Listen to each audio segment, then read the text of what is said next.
আসসালামু আলাইকুম। কেমন আছেন সবাই? আলহামদুলিল্লাহ আমি ভালো আছি। আশা করি আপনারাও সবাই ভালো আছেন। কড়াইটা আমার গরম হয়ে গেছে। এখন দিয়ে দিচ্ছি পরিমাণ মতো তেল।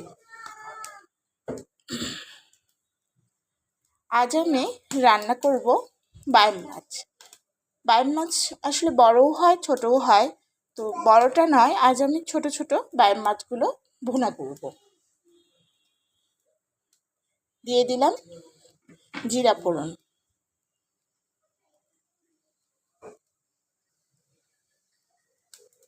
জিরাটা আমার খুব সুন্দর ফুটে উঠেছে। এখন আমি এটা দিয়ে দিচ্ছি বেশ কিছুটা কুচানো পেঁয়াজ।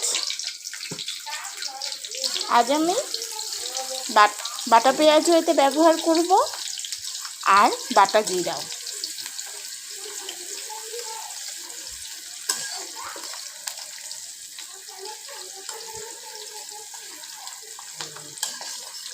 অনেকেই এই মাছটা খেতে খুব পছন্দ করে, অনেকেই আবার খেতে চায় না।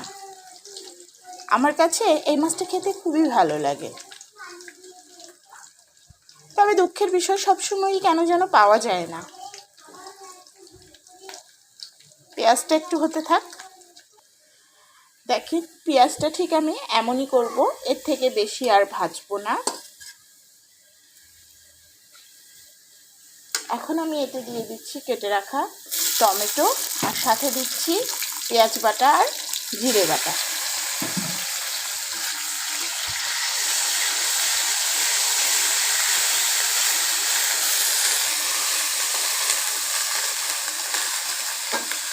এটাকে আমি খুব ভালোভাবে একটু ভেজে নেব, যাতে পেঁয়াজের কাঁচা ভাবটা, জিরের কাঁচা ভাবটা চলে যায়।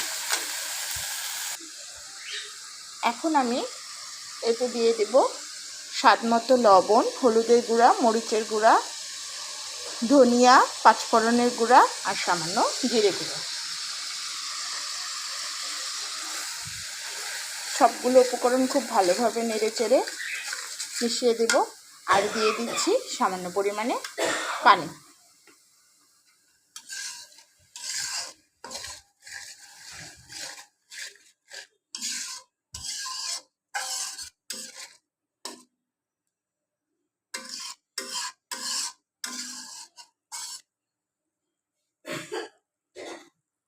মশলাটা আমি এখন একটু ঢেকে দিয়ে সুন্দর করে কষিয়ে। এখন ঢাকনাটা তুলে আমি দেখে নিচ্ছি। দেখেন কি সুন্দর হয়েছে, তেলটাও ছেড়ে দিয়েছে, আর কি চমৎকার একটি কালার এসেছে। আমি ভালোভাবে একটু নেড়ে চেড়ে নিচ্ছি। টমেটোটাও আমার সুন্দরভাবে গলে গিয়েছে।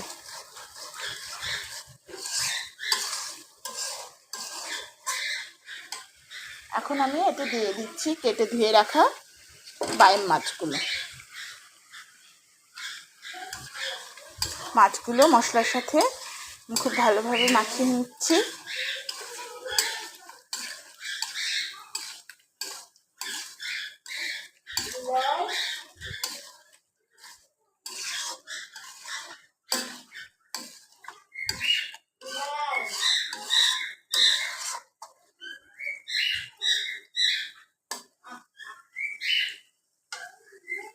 একটু সামান্য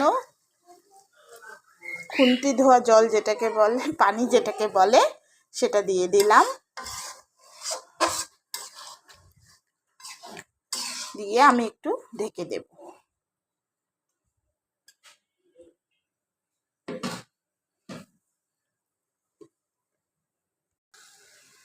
দেখেন ঢাকনাটা খুলে আমি মাছগুলোকে দেখে নিচ্ছি। মাছগুলো দেখেন মশলার সাথে খুব ভালোভাবে কষিয়ে নেওয়া হয়ে গেছে।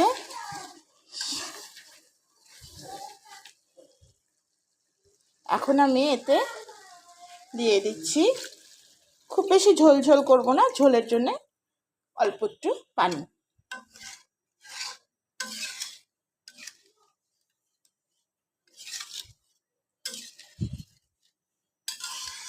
এই মাছগুলোকে একটু সময় নিয়ে রান্না করতে হয়, তাহলে মাছের ভেতর সব কিছু খুব সুন্দরভাবে ঢুকে যায়।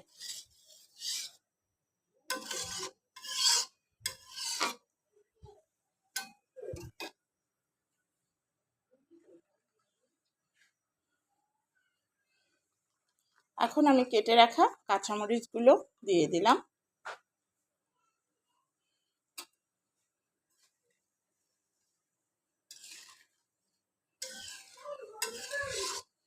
এখন আমি ঢেকে দিয়ে রান্না করে নিব আরও কিছুটা সময়। দেখেন রান্নাটা আমার হয়ে গেছে, আমি এখন চুলাটা অফ করে দিচ্ছি। আমি উপরে আপনাদের দেখাতে পারিনি, ভুলে গিয়েছিলাম, উপরে সামান্য জিরার গুঁড়া ছড়িয়ে দিয়েছি। ধনিয়া পাতা দিতে পারলে আরও ভালো হতো, আমার আজকে ধনিয়া পাতা ছিল না, তাই জিরে গুঁড়োই দিলাম। আপনাদের কাছে কেমন লাগলো আমার এই রান্নাটা, আর কে কে এই মাছ খেতে পছন্দ করেন আমাকে কমেন্ট করে অবশ্যই জানাবেন। দেখেন কি চমৎকার একটি কালার এসেছে, আপনারা বুঝতে পারছেন কি না আমি জানি না, তবে খুবই চমৎকার একটি কালার এসেছে। আজ এ পর্যন্তই, ভালো থাকবেন সবাই, সুস্থ থাকবেন। প্লিজ আমার পাশে থাকবেন, আমার চ্যানেলটিকে সাবস্ক্রাইব করবেন, লাইক কমেন্ট শেয়ার করবেন। আল্লাহ হাফেজ।